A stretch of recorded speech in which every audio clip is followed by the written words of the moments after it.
We've spoken in the course so far about information and communications technologies and the role that nanotechnology has to play in advancing those. We've spoken of biology, biomolecules, and how nanobiosciences and nanobiotechnology have a real opportunity to play there as well. If you think about some of the big challenges facing the world today, another one that comes immediately to mind is the field of energy. How do we find ways to capture energy, store energy? How do we find ways to capture energy in a way that's renewable, that's sustainable, and that's clean? And so for the first lecture in this series on energy, we're going to talk about solar energy. In particular, how do we harness it? How do we turn it efficiently into electricity? And what role does nanotechnology have to play in that? First, let's spend a minute on the sun and its properties. We need to understand the sun and its spectrum in order to think about solar energy properly. First, on the spectrum, the sun is very, very hot, as you're well aware. And that accounts for the fact that the peak of its intensity, the peak of its emission, lies within the visible spectrum. We were speaking earlier about thermal imaging and how you can see a warm person against a colder background. Well, their wavelengths of emission are much, much, much, much longer than the sun's, but it's all based on the same physics called black-body emission. In the sun's case, because it's so hot, about 5,000 or 6,000 degrees centigrade, the sun peaks its luminescence, its intensity, right in the visible wavelength spectrum. And as we also discussed earlier, that's why our eyes have adapted to see in what we call the visible wavelengths. An important thing to know about the sun, though, is that in addition, it has a very significant spectral signature in the infrared, and not the very long wavelength, low energy infrared. There's a major portion of sun energy right up against the visible in what we call the near infrared wavelengths. In fact, fully half of the sun's energy lies in the infrared. And so a lot of the opportunity for making more efficient solar cells is going to be to make full use of the sun's broad spectrum. Another important thing to think about with the sun as we think about making a good solar cell is the breadth of that spectrum. It's kind of the opposite of a laser. In fact, if the sun were a laser, which it's not going to be, but if the sun were a laser, we'd have an easier time making solar cells because we could tailor our converters of light energy into electrical energy. We could tailor them to one specific wavelength. We could customize them. But inevitably, this is the source of energy that we have, and we have to make good use of all of its spectral components in order to make an efficient solar cell. So this will be one of our challenges, and I'll call it the broadband challenge. Instead of having a narrow spectrum, we have a broad range of colors, a broad set of bandwidths that we need to deal with. Let's start by asking kind of the economic question, though, the practical question on planet Earth. Far enough from the sun, is there actually enough energy to meet a significant portion of our energy needs? And if you were to look today at the way in which we meet our energy needs, and you look at fossil fuels and look at sources such as coal, look at nuclear, look at hydroelectric, and then you were to look at the proportion of energy that's met using solar energy, you'd find that a very, very small percent, much less than 1% of our total energy needs are met today using renewables. And you might then ask the question, well, is there some fundamental reason for that? Is there a lack of sufficient gift of solar energy reaching the planet Earth? And the answer to that is very much not. A couple of statistics there. One is, if you were to look at the total amount of energy reaching the Earth every hour from the sun, there's enough energy there to meet all of the world's energy needs for a year. Another way to look at this is if we were to cover the Earth with only a small fraction of the area of Nevada with good solar cells, not perfect, but just good solar cells, we could meet all the world's energy needs. So scaling by time or scaling by area, the same message is given, that the solar resource is abundant. And the reason why today we're not making fuller use of it relates to the fact that we haven't yet found ways to make solar cells that are simultaneously high in their efficiency and also low in their cost. And that's what we'll talk about much during this pair of lectures, is how nanotechnology is enabling us to seek to break compromises between cost and efficiency in solar cells. One more thing just to think about the sun before we move into the technology of solar cells is how it's distributed. Obviously, at the equator, there's both a little bit more intensity of sunlight, and then it's also better distributed throughout the year, and in some locations at the equator, we're also doing better in terms of cloud coverage. But the point I want to make with this map of insolation, which is the amount of energy per day or per year reaching different regions of the Earth, is that even if you live where I do in Canada, there's actually an abundance of solar energy. And if you were to compare us with the amount of solar energy reaching, say, right at the peak in Saudi Arabia, or right near the other locations right near the equator, it turns out that we have maybe 60% as much solar energy as they do at the peak. And given that there's this huge overabundance of available solar power, that's a lot. Even those of us who live well into the northern hemisphere have an abundance of solar energy available to us, and the challenge is to find the ways to harvest it efficiently and cost effectively. And so on that point about harvesting it cost effectively, this is where there's been some real advances through nanotechnology in recent years. Take a look at this picture of a physically flexible solar cell. You can see that it's bent, it's actually on a plastic substrate. And one of the great things about this new emerging area of solar cells that aren't rigid, they're not made on panes of glass, but instead they're printed onto flexible backings, is that we're able to make them a bit the way you'd print a newspaper.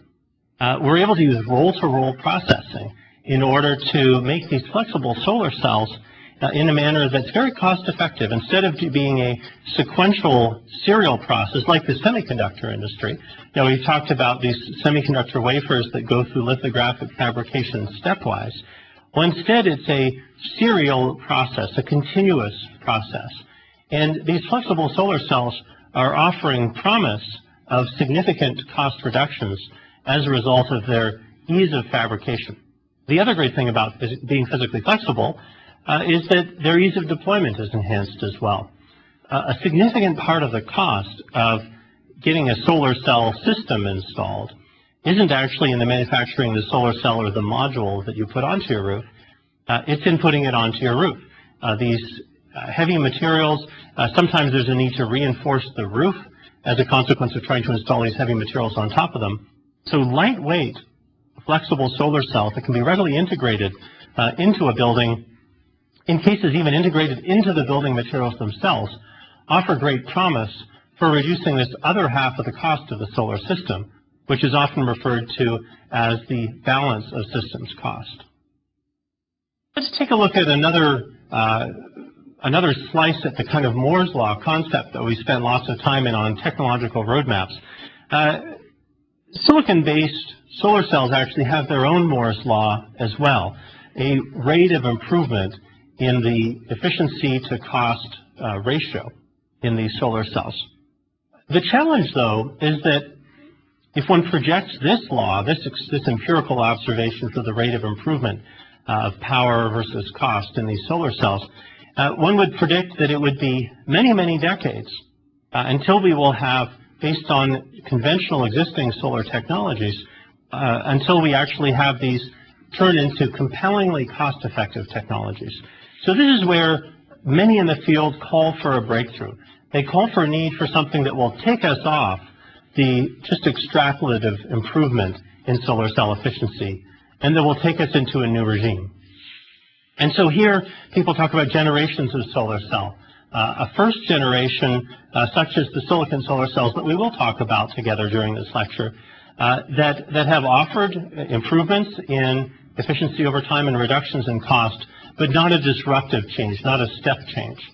A second generation of solar cells that have been these flexible solar cells that have led to the emergence of the much lower cost approach, but where the efficiencies have not represented improvement over what silicon can give us. And then the vision, and this is much of the vision for the present work ongoing today, is for a third generation of solar cells which doesn't have a compromise anymore, but which instead achieves lower cost and higher efficiency. And it's quite easy to see why this point about efficiency is so important. You might, until you think about these so-called balance of systems considerations, you might say, surely if I can just make my solar cells cheap enough, it's not particularly important that I harvest every photon from the sun efficiently. The photons from the sun are free. But when you then think about the fact that the cost of installing and maintaining solar cells, if you like, the cost of ownership and the cost of installation, these scale with the area of space that you're filling them into, then ultimately you need very much to think about efficiency. Because if you don't achieve reasonably high efficiencies from solar cells, you may be able to overcome the cost of the cells themselves, but you're not able to overcome these fixed costs associated with the installation and maintenance of the solar cells. And this is the reason why this third generation of solar cells is envisioned to be an area of very big opportunity for the energy sector. And so to be specific about the challenge that we're posing for the solar energy field, it's the following.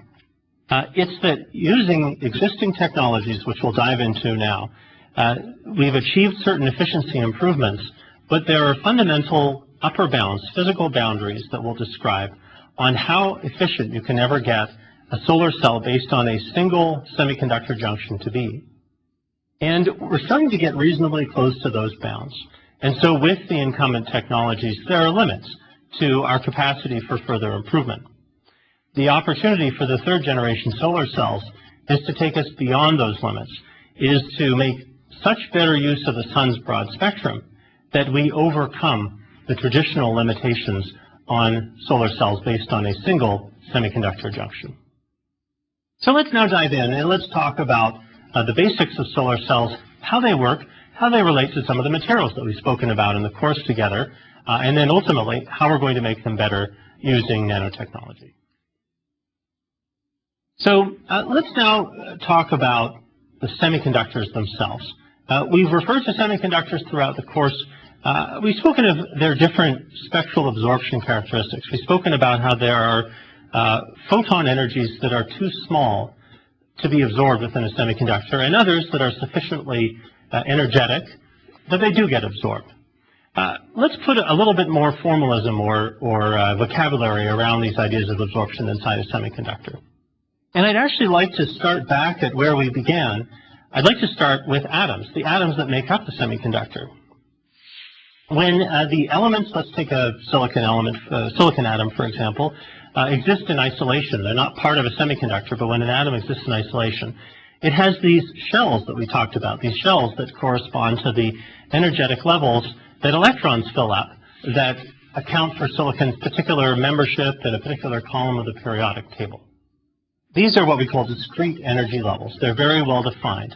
They're distinct. Only certain transitions, energetic transitions, are available, say, to a silicon atom. And in fact, those discrete transitions are much of the basis for how we're able to detect certain chemical elements. It's based on these very specific transitions, optical energetic transitions, that are available inside atoms. But in a semiconductor material, what matters is not just the behavior of the constituent atoms. What matters is what happens when they come together. And when these atoms come together, electrons, which as we know are delocalized, they have some extent, they start to merge and they start to participate in existing over many atoms. Now that, inside a semiconductor, is very advantageous. It accounts for the good electronic transport in semiconductors. The fact that, as we discussed earlier in the electronics context, these electrons can set up waves that have extent, that can propagate along a semiconductor. This is the basis for very good electronic transport inside semiconductors. What it also leads to is the establishment of what are called energy bands. So instead of having these discrete, defined steps, now there are ranges, entire ranges of energy where electrons are allowed to exist. They're allowed to propagate freely. And instead of having these original big chasms of energy in which no energetic states existed, and now we have in between these bands what's called a band gap. And this too is a chasm, but it's not a chasm between just a pair of discrete states. It's a chasm between a band and another band. And so now there is a range of energies less than this energy gap or this band gap, for which photons are not able to excite an electron from a lower band to an upper band. And in this case, there's no optical absorption. The material is transparent. In fact, even this concept exists in things we don't think of traditionally as semiconductors. So diamond, for example, also has a band gap. It just happens to have a very large band gap, which is why it's transparent to our eyes. Whereas if you were to look at a piece of silicon, to our eyes, it looks opaque. That's because it's absorbing all of the light across the visible wavelength spectrum. Its band gap lies out in the infrared. So you can see through silicon when you look in the infrared, but you can't if you look inside the visible. Well, how does this idea of band gap then relate to how we build a solar cell? Well, we need to match the band gap of our semiconductor to the spectral properties of the sun reaching the Earth, to the sun spectrum. And so certain semiconductors, such as silicon, have a band gap that's actually very well matched to the emission properties of the sun, or in particular the sun spectrum that reaches the Earth. In the case of silicon, it's actually just about the perfect choice. It was not something that we made a conscious choice to make silicon's band gap this way. This is a property of silicon atoms themselves. But it's a reason why we use silicon as a very appropriate semiconductor for making a device, for making a junction that's able to absorb the sun's light and turn it into electrical power. In fact, on that, it's worth pausing for just a moment and thinking about the relationship between the sensors, the light sensors that we spoke about earlier, and solar cells. But they have quite a bit in common. Each is responsible for absorbing light. Each, typically in the case of silicon, covers the visible and a little bit into the near-infrared wavelengths. But in the case of the sun, there's a preordained spectrum that we have to work with, and there's a preordained intensity. In fact, researchers working in the field don't even speak, usually when they speak of the sun, they don't even speak in terms of the absolute formal units. They talk about one sun. One sun is the unit of intensity to describe how bright the sun is. It's such a universal phenomenon that everybody having to deal with solar energy is conversant in. In the case of light sensors, typically the intensities that are being dealt with are much, much lower. And so they're both doing this optical to electronic conversion, but typically in different ranges of light intensity, many factors of 10 different light intensity. Now the other thing is that in the case of sensors, we are converting information about the physical world into an electronic representation. And that means that if we need to apply a little bit of a voltage bias, we need to put a little bit of potential across our photodetector, that's perfectly fine, because we don't mind expending a little bit of power to run our sensor integrated circuit. But the name of the game in solar energy is in harvesting energy. And so when our goal is to harvest energy, we're looking for this device to take the sun's power, its photons, and to deliver them to us in the form of an electrical current, which can be driven across the load. So there's some voltage as well. And so the mode of operation of photovoltaic devices, the solar cells, is different as a result of that need to transfer power from the sun into some either system where we want to charge our car or to some means of storage, such as the case of a battery or a fuel cell, topics that I'll talk about a little bit later when we get to the field of storage. Let's dive in now and look at the heart of a solar cell a little bit. This is called a PN junction solar cell. And some of the details of the nomenclature aren't important, but what's key is to understand that when we build really any solar cell, we bring together two materials typically having the same semiconductor properties, the same semiconductor band gap, but that are dissimilar in their affinity for electrons. So one of these materials will be rich in electrons. We will achieve that richness of electrons by introducing selectively a certain number of impurities that add electrons to the lattice, that donate electrons to participate in conduction. And on the other side of this junction, we will utilize a material that is depleted of electrons. And so now we have a structure which is electron rich on one side, electron poor of the other. And we've created the potential for a cascade. When we excite charge on one side of this junction, we now have a propensity for the electrons to want to go from one side to the other as a result of this built-in cascade, this built-in potential, as it's called. And that asymmetry is one of the crucial conceptual building blocks of any solar cell. The reason is that we're not going to be applying an external electrical bias. We don't get to have an applied potential on this device because we're trying to harvest energy. Instead, we've built a device that likes to absorb light and then funnel the energy that's extracted from that light in a specific direction towards a circuit. Now, the other point that we need to think about when we think about solar cells and their use of the spectrum and the limits on their efficiency is that, as we've discussed, because of this concept of a semiconductor band gap, there will be certain photon energies below which there's no absorption. So these colors of light simply pass through our solar cell. And there will be others that just barely cross the band gap, that just barely cross this chasm. These will lead to absorption. And in fact, this is a very efficient region of the spectrum for these solar cells because all of the energy in the photon that impinged upon the semiconductor is utilized, ideally, is extracted from this. However, the sun spectrum is broad, and there are photons at much shorter wavelengths corresponding to much higher energies where there's an overabundance of energy in each photon. Now, if we could take that entire photon energy and harvest it, we'd be in great shape. But the way semiconductors work is that if you excite an electron well into a band, then extremely rapidly it trickles down right to the band edge. We say that these states that arise from silicon atoms coming together and forming these bands, we say that these states within a given band are very well coupled to each other. And so very rapidly, at room temperature, we get a loss of energy, and it's just converted into thermal energy, not something that we harvest inside a photovoltaic device. Now, this idea of loss within a band, loss of energy from a given photon, is very important in understanding the limits on solar cell efficiency. Because you might say from this loss consideration, well, okay, let's go find a semiconductor having a larger band gap. They're available, and then we won't throw away as much energy. We'll be able to deliver more voltage to our device. Ultimately, we'll be able to extract more power. However, if we were to do that, we would also absorb fewer photons because we would have made a larger band gap, and there would be more photons in the sun spectrum that were not able to breach that band gap. So this leads essentially to a trade-off.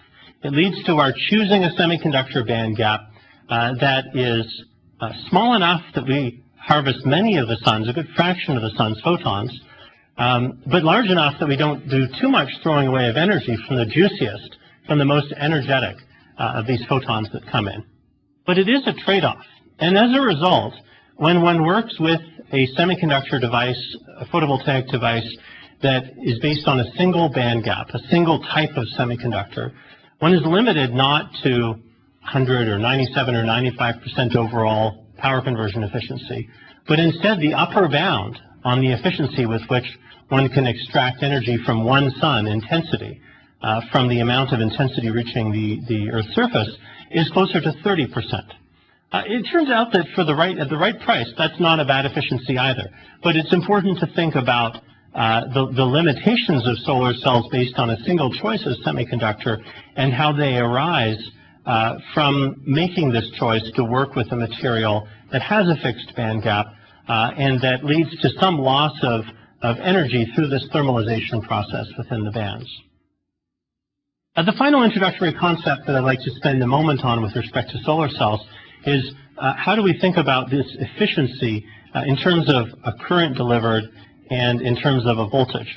Well, it turns out that the power, the electrical power that can be delivered, say, to your car for charging or to a fuel cell or to a battery, the power of this is given by the product, multiplied together, the product of the current and the voltage. And so it's very important in solar cells to get as much current as possible and to get as much voltage as possible. And it's really managing this trade between those two through the choice of band gap that leads to the optimal band gap device and leads to the best management of this trade-off. So I'd now like to start in and talk about some nano concepts that allow us to make solar cells more efficient. And the first one of these I'd like to talk about relates to the management of light, to the management of photons.